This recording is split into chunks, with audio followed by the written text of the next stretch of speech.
সুরের ছন্দে গান, তালের ছন্দে নাচ, ভাবনার ছন্দে কবিতা, আর মশলার ছন্দে রান্না।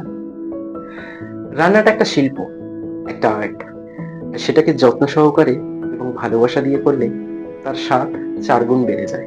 সেই ভালোবাসা এবং সেই যত্ন রান্নার মাধ্যমে তোমাদের মধ্যে বা আপনাদের মধ্যে আমরা ছড়িয়ে দিতে আসছি। আমাদের নতুন রান্নার শো রান্নাবাটি, যেখানে রাঁধবো আমরা, খাবে তোমরা। নমস্কার, আমি রাজীব। আজকে আমাদের রান্নাবাটির ফার্স্ট ডে, ফার্স্ট এপিসোড।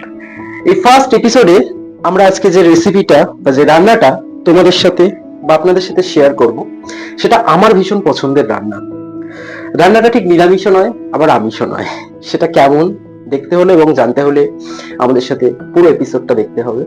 আজকে যে রান্নাটা করব তার নাম হচ্ছে মেথি মালাই পনির। এই মেথি মালাই পনির রান্নাটা করার জন্য কি কি ইনগ্রেডিয়েন্টস লাগছে সেটা একবার দেখে নিই।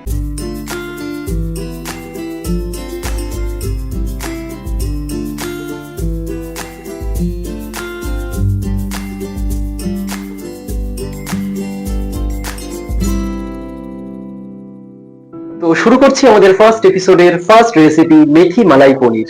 ইন্ডাকশনটা অন করে দিই। আচ্ছা, এর জন্য লাগছে একটা নন স্টিকের প্যান। প্যানটা বসিয়ে দিলাম ইন্ডাকশনে।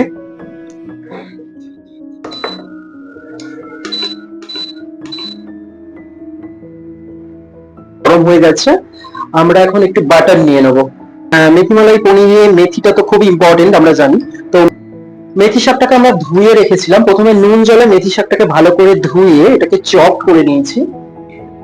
বাটারটা আমরা ভালো করে কড়াইতে গ্রিস করে নিলাম। বাটারে করলে কি হবে, বাটারের যে স্মেলটা সেটা পুরোটা মেথির মধ্যে যাবে, আর সেটাই সবচেয়ে ভালো লাগবে। তো আমরা পুরো মেথি শাকটাকে এর মধ্যে দিয়ে দিলাম। মোটামুটি হালকা সতে করে তুলে নিলেই হবে। মানে মেথির যে একটা তেতো ভাব থাকে না, সেটা হালকা সতে করলে মোটামুটি ভাবে সেটা কেটে যাবে। আর দ্বিতীয়ত যেটা, সেটা হচ্ছে মেথি শাক কুকড হতে একটু সময় লাগে, ওর তেতো ভাব কেটে যাওয়ার জন্য একটু সময় লাগে। তো মেথি শাকটাকে আমরা বোলের মধ্যে আবার তুলে নিলাম।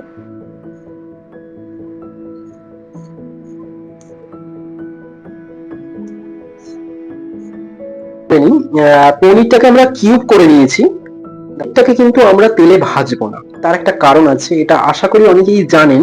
পনিরের বিষয়ে একটা ছোট্ট টিপস আমি তোমাদের দিয়ে দিই।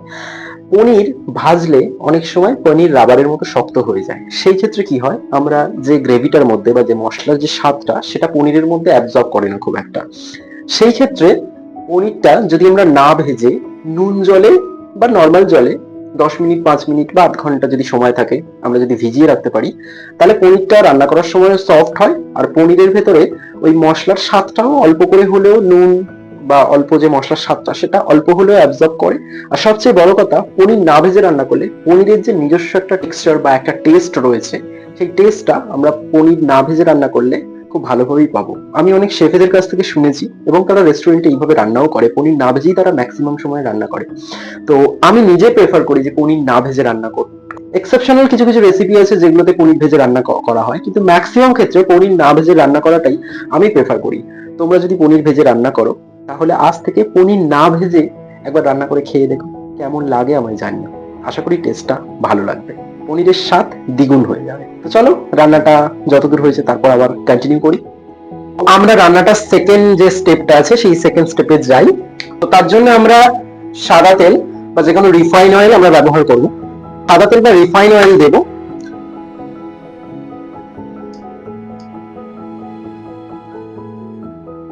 খুব বেশি যে তেল লাগে এমনটা নয়, অল্প তেলেই রান্নাটা করা যায়।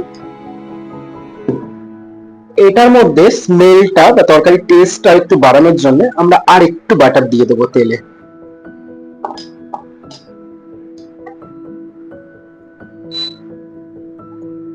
বাটার দিয়ে কিন্তু অনেকক্ষণ রাখা যাবে না, কারণ আমরা অনেকেই জানি যে বাটার কিন্তু খুব তাড়াতাড়ি উড়ে যায়। তো সেই জন্য বাটার কিন্তু খুব বেশিক্ষণ দিয়ে রাখা যাবে না। আচ্ছা, বাটার দেওয়ার পরেই আমরা গোটা জিরে দিয়ে দেবো।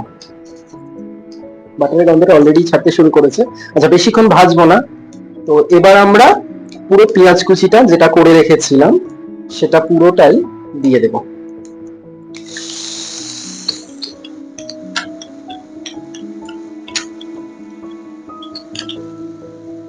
এই পর্যায়ে আমরা ইন্ডাকশন বা গ্যাস ওভেন যেটাই থাক সেটাকে একটু আস্তে করে দেব। আমি সবসময় একটু চিনি দেওয়ার চেষ্টা করি, কারণ পেঁয়াজের কালারটা আসে, অলরেডি পেঁয়াজের কালার চলে এসছে। আচ্ছা, পেঁয়াজটা মোটামুটি ভাজা হয়ে গেছে। আমরা এবারে রসুন বাটাটা দিয়ে দেব। রসুন বাটাটা আমরা দিয়ে দেব। এই পর্যায়ে আমরা দিয়ে দেব আদা বাটাটা। হয়ে গেছে অনেকটাই। এবার আমরা পুরো টমেটো বাটাটা দিয়ে দেব, কারণ টমেটোর একটা কাঁচা গন্ধ থাকে, কাঁচা গন্ধটা দেওয়া খুব দরকার। গ্যাসটা একটু বা গ্যাস বা ওভেন যেটাই হোক সেটা এই পর্যায়ে একটু বাড়িয়ে দিলে ভালো হয়, কারণ আদা রসুন টমেটো পুরোটা কুকড হতে বেশ কিছুটা সময় লাগে। গ্যাস ওভেন হলে মোটামুটি মিডিয়াম টু হাই রাখা যেতে পারে, আর ইন্ডাকশনের ক্ষেত্রে মোটামুটি একটু বেশি রাখা যেতে পারে। একটু নুন দিয়ে দেওয়া দরকার, কেননা অনেক সময় ছিটকায় তো আদা রসুন।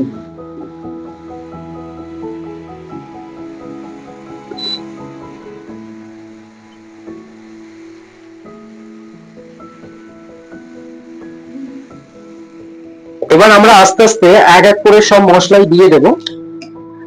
আচ্ছা, এই রান্নাটার ক্ষেত্রে আমরা হলুদ ছাড়াও করতে পারি, কারণ এই রান্নাটা সাদা সাদা হলে খেতে মানে দেখতে ভালো লাগে, রান্নাটা খেতেও টেস্ট একটু অন্যরকম হয়। আর আমি হালকা করে হলুদ দিয়েছি, কেননা হলুদের একটা টেস্টও আছে, আর তাছাড়া হলুদের একটা হালকা কালার আসবে। আচ্ছা, এবার এক এক করে আমরা জিরে গুঁড়ো ধনে গুঁড়ো সবই দিয়ে দিই। জিরে গুঁড়োর পরে একটু ধনে গুঁড়ো হালকা করে দিয়ে দেবো। আমরা কাজু বাদাম বাটাটা দিয়ে দেবো। আচ্ছা, কাজু বাদামটা একটু গরম জলে 5-10 মিনিট ভিজিয়ে রেখে তারপর পেস্ট করে নেওয়াটাই বেটার। আচ্ছা, একটা টিপস নয়, অ্যাকচুয়ালি যে কোনো রান্নায় একটা টিপস দিয়ে রাখি, অ্যাকচুয়ালি টিপস নয় এটা, যে কোনো রান্নায় যদি বাটি ধোয়া জল দেওয়া যায়, মানে যে মশলাটা আমরা করেছি সেই মশলাটা ধোয়া জল যদি আমরা তরকারিটার মধ্যে দিতে পারি, তরকারির টেস্ট নাকি অনেকটাই বেড়ে যায়। এটা মা ঠাকুমাদের কাছ থেকেই শেখা। পর্যায়েই আমরা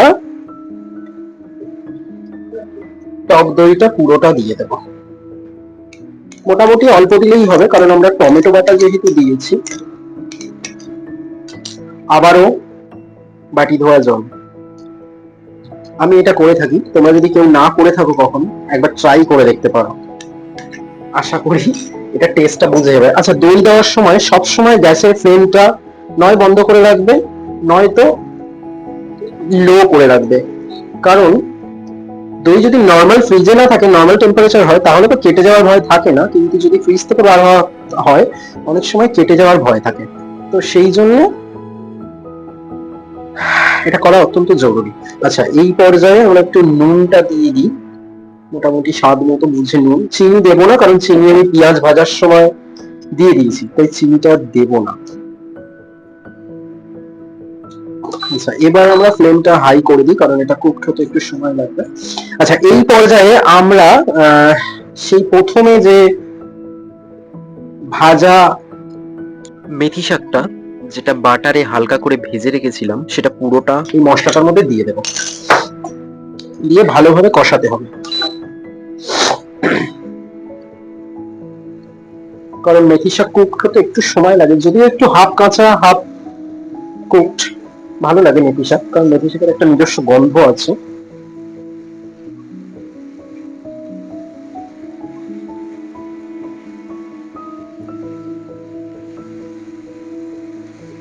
মোটামুটি সব রান্নার মতোই মোটামুটি এটাও সেম, যে কষার মধ্যে থেকে যখনই মশলা কষার মধ্যে থেকে যখনই তেল ছেড়ে দেবে, তখনই বুঝে নেবেন যে মশলা কষা ডান। এবার আমরা জলটা দিয়ে দেবো। আচ্ছা, এই জলটা কিন্তু ঠান্ডা জল নয়, আমি আগে থেকে করে রেখেছিলাম গরম জল, ঈশাদোষ্ণ গরম জল করে রেখেছিলাম, সেই জলটাই আমরা এই রান্নাটায় দিচ্ছি।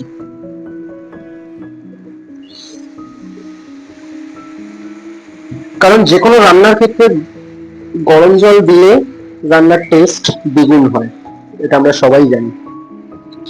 আচ্ছা, এই পর্যায়ে আমরা তরকারিটা ঢাকা দিয়ে দেবো। ঢাকা দিয়ে দিলাম। আচ্ছা, 1 মিনিট এইভাবে একটু ফুটে যাক, একটু তেলটা হালকা ছেড়ে দিলেই আমরা পনিরটা দিয়ে দেবো। তো আমাদের 1 মিনিট হয়ে গেছে। আমরা এবার এই পনিরগুলো আমরা এবার একটা একটা করে তরকারির মধ্যে ঢেলে দেব। মিডিয়াম টু লো ফ্লেমে মোটামুটি আমরা কুকড হতে দেব প্রায় 10 মিনিট মতো। ততক্ষণ আমরা একটু ঢাকা দিয়ে দিই। ঢাকা দিয়ে আমি একটু যাই, 10 মিনিট এটা কুকড হোক, ততক্ষণ আমি একটু ঘুরে আসি।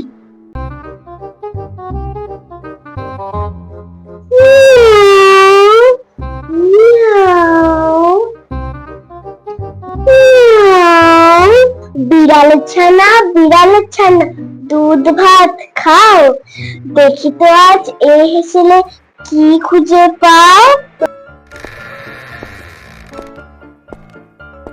এই হেসেলের মালিক আসছে বোধহয়, তাই বাবা এখন পালাই।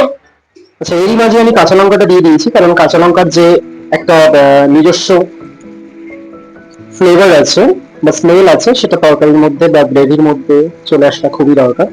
মোটামুটি তরকারিটা অনেকটাই ঠিক হয়ে এসছে। এবার নুন আর চিনির ব্যালেন্সটা আমরা করে নেব। চিনিটা মোটামুটি ঠিকই আছে, নুনটা একটু হলেই হবে। পেস্ট ক্রিমটা যেটা রেখেছিলাম সেটা দিয়ে দেবো পুরোটা।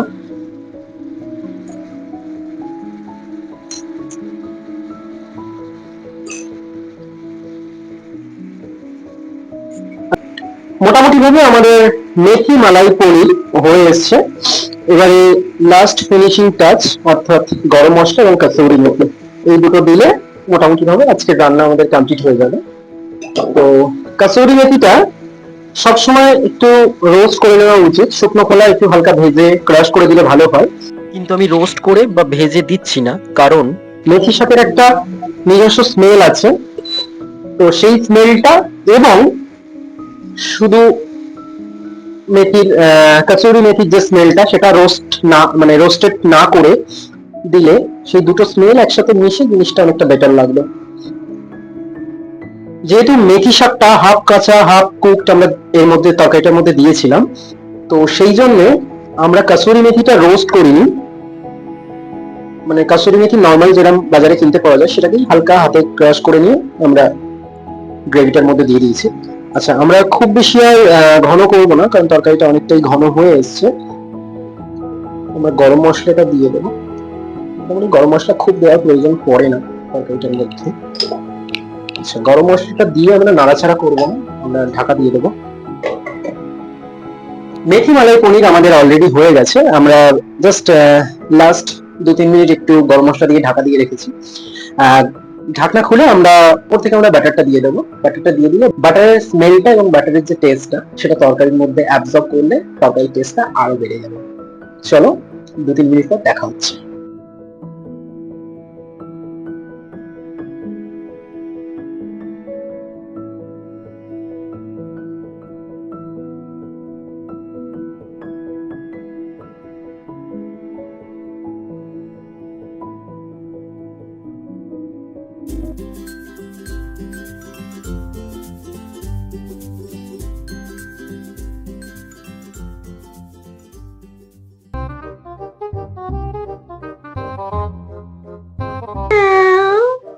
কি ভালো গন্ধ বেরোচ্ছে, যাই টেস্ট করে আসি।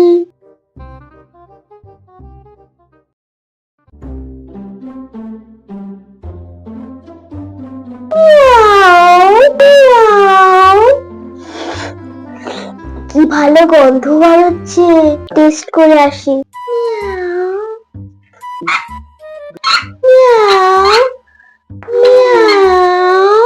Wow! Oh my God! পনির! আমি তো ভেজিটেরিয়ান নয়, আমি তো নন ভেজিটেরিয়ান। থাক, খাবোই না, চলে যাই। না, যাই টেস্ট করে দেখি। এত কষ্ট করে এলাম, এত সময় নষ্ট করলাম, টেস্ট করবো না তা কি হয়? খেয়েই নি।